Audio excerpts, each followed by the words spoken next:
ઈચ્છા મૃત્યુની માંગ કરનાર માંડવીના દલિત સમાજનો પ્રશ્ન કલેક્ટરના દરબારમાં પહોંચતા સમાધાન થયું હતું। છેલ્લા 13 વર્ષથી પુત્રની ટાઈપ 1 ડાયાબિટીસની બીમારીથી કંટાળેલા માંડવીના મહેશ્વરી સમાજે ઈચ્છા મૃત્યુની માંગ કરી હતી। માંડવીના સોનાવાળા નાકા વિસ્તારમાં રહેતા હરેશ ખેરાજ ગેડાના પુત્ર કુલદીપને છેલ્લા 13 વર્ષથી ડાયાબિટીસની બીમારી છે, તો તેમની પુત્રીને મગજની બીમારી છે અને પત્નીને ગળામાં હાડકું વધવાની સમસ્યા છે। એક સામાન્ય પરિવાર અનેક બીમારીઓથી પીડાઈને ઘસાઈ ગયો છે, ત્યારે માંડવીની સરકારી હોસ્પિટલમાં પણ સરકારી યોજનાઓનો લાભ અને સેવા ન મળતા અંતે આ પરિવારે જિલ્લા કલેક્ટર કચેરીની સામે ધરણા કરીને ઈચ્છા મૃત્યુની માંગ કરી હતી।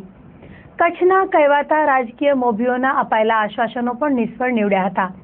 અંતે કોઈ માર્ગ ન દેખાતા પરિવારે સામૂહિક ઈચ્છા મૃત્યુની માંગ કરતા જિલ્લાના વહીવટી વડાએ ખરા અર્થમાં કચ્છના મોભી તરીકેની જવાબદારી અદા કરીને પરિવારની વહારે આવ્યા હતા।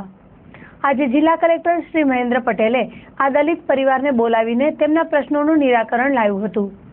અમદાવાદના kidney specialist doctor H.S. Dwivedi પાસે કુલદીપ ઘેડાની સારવાર નિઃશુલ્કપણે કરવામાં આવશે, તો તેમની પત્નીના વધતા હાડકાની બીમારીની સારવાર પણ ત્યાં જ કરવામાં આવશે। ઉપરાંત જિલ્લા કલેક્ટરે આ પરિવારને સારવાર કરાવવા જવા માટે પોતાના ખિસ્સામાંથી ₹2500 ટિકિટ પેટે આપ્યા હતા અને આગામી સમયમાં પણ આ પરિવારની સારામાં સારી સારવાર કરાવવામાં આવશે તેવી ખાતરી જિલ્લા કલેક્ટર શ્રી મહેન્દ્ર પટેલે આપી હતી। ત્યારે ખરેખર એક સંવેદનશીલ અધિકારી તરીકે શ્રી મહેન્દ્ર પટેલે પરિવારની વેદનાને સમજીને ખરા અર્થમાં કચ્છના મોભી તરીકેની પ્રતીતિ કરાવી છે। આ પરિવારે કલેક્ટરની મુલાકાત લીધી હતી ત્યારે કચ્છ બોર્ડર એકમના IG Shri A.K. Jadeja, general હોસ્પિટલના શ્રી પંડ્યા અને માંડવી મહેશ્વરી સમાજના અગ્રણીઓ ઉપસ્થિત રહ્યા હતા। જિલ્લા કલેક્ટર શ્રી મહેન્દ્ર પટેલે આ પ્રસંગે ચંચળ ન્યૂઝ સાથે વાત કરી હતી। કુલદીપના જુવેનાઇલ ડાયાબિટીસ અંગેની રજૂઆત કાલે મને મળી હતી, એટલે આજે 11 વાગે મેં સિવિલ સર્જન અને GK જનરલ હોસ્પિટલના સુપ્રિન્ટેન્ડન્ટને બોલાવ્યા હતા। એના સારી સારવાર થાય એના માટે અમદાવાદ સિવિલ હોસ્પિટલની કિડની ઇન્સ્ટિટ્યૂટ ખાતે વ્યવસ્થા થઈ છે અને આવતીકાલે 10 વાગે એની એપોઇન્ટમેન્ટ લીધી છે। ડૉક્ટર ત્રિવેદી સાહેબના હસ્તક એમની સારવાર થશે। શું લાઇન ઓફ ટ્રીટમેન્ટ ગોઠવાય છે એ બધી નક્કી થશે અને સરકારી તંત્રમાં શાળા આરોગ્ય કાર્યક્રમ ચાલે છે, BPL ફેમિલી માટે મા અમૃતમ યોજના છે અને આ બધામાં એ લોકોને ટ્રીટમેન્ટ મળી જ શકે છે અને મારી દ્રષ્ટિએ કુલદીપના આવતીકાલથી સારી સરકારી ટ્રીટમેન્ટ મળવાની શરૂ થઈ જશે। મળે જ છે। પ્રોબ્લેમ એ છે કે આની ટ્રીટમેન્ટ જ એવી છે કે એને કન્ટિન્યુઅસ ટ્રીટમેન્ટ લેવી પડે, આખી જિંદગી લેવી પડશે। જ્યુવેનાઇલ એને જન્મથી જ આ રોગ છે, જેમ થેલેસેમિયા હોય છે એવો ડાયાબિટીસ, જે ટાઈપ A ડાયાબિટીસ છે એવો ડાયાબિટીસ છે, પણ એની ટ્રીટમેન્ટની વ્યવસ્થા ગોઠવી જશે, એમાં કોઈ શંકા નથી।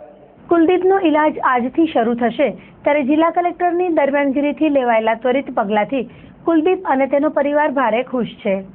એક સમયે જ્યારે કુલદીપનો પરિવાર અદાણી જૂથ સંચાલિત જનરલ હોસ્પિટલમાં પહોંચ્યો હતો ત્યારે ત્યાં તેમને કોઈ પણ પ્રકારની સારવાર આપવાનો ઇનકાર કરી દેવાયો હતો, ત્યારે આજે જિલ્લા કલેક્ટર શ્રી દ્વારા યોજાયેલી બેઠકમાં જિલ્લા કલેક્ટર શ્રી મહેન્દ્રભાઈ પટેલે અદાણી હોસ્પિટલના સંચાલકોને માનવીય અભિગમ દર્શાવવાનો અનુરોધ કર્યો હતો। કુલદીપ તથા તેના પરિવારને જિલ્લા કલેક્ટર શ્રી મહેન્દ્રભાઈ પટેલે હાથોહાથ સારવાર માટેના તમામ કાગળો સુપ્રત કર્યા ત્યારે તેના પરિવારની આંખો ભરાઈ આવી હતી। કુલદીપ તથા તેના પિતાએ ચંચળ ન્યૂઝ સાથે વાત કરતા પોતાની લાગણી વ્યક્ત કરી હતી। કાલે અમે અહીંયા આવ્યા હતા કલેક્ટર સાહેબ પાસે, અમારા પૂરા સમાજના મોટા મોટા અગ્રણીઓ સાથે આવ્યા હતા અમે, કે મારા છોકરાનો છેલ્લે અમે ઈલાજ કરવા માટે કે તમારો અમદાવાદ ખાતે તમારી મારા દીકરા સાથે મારી પત્નીને પણ તકલીફ છે એના માટે પણ એમણે કીધું છે કે બધાનો ઈલાજ ત્યાં અમદાવાદ હોસ્પિટલમાં અમે રિફંડ કરશું અને ત્યાં બધોનો ઈલાજ અમદાવાદ હોસ્પિટલમાં થશે। સાહેબ ઈચ્છા મૃત્યુ કોઈ બાપ પોતાના ઓલાદ માટે ઈચ્છા મૃત્યુ ન માંગે। મારો દીકરો એટલો હતાશ થઈ ગયો હતો, સાંજે જ્યારે સવારે જ્યારે ઉઠતો હતો ત્યારે ન એ ઊભો થઈ શકતો હતો, એનો એટલો બધો એનો મલ્ટિપલ ઓર્ગન ફેલ્યોરના લીધે એટલો હતાશ થઈ ગયો, અમે હતાશ થઈ ગયા હતા અને મારા છોકરાનો ક્યાં ઈલાજ થતો નહોતો।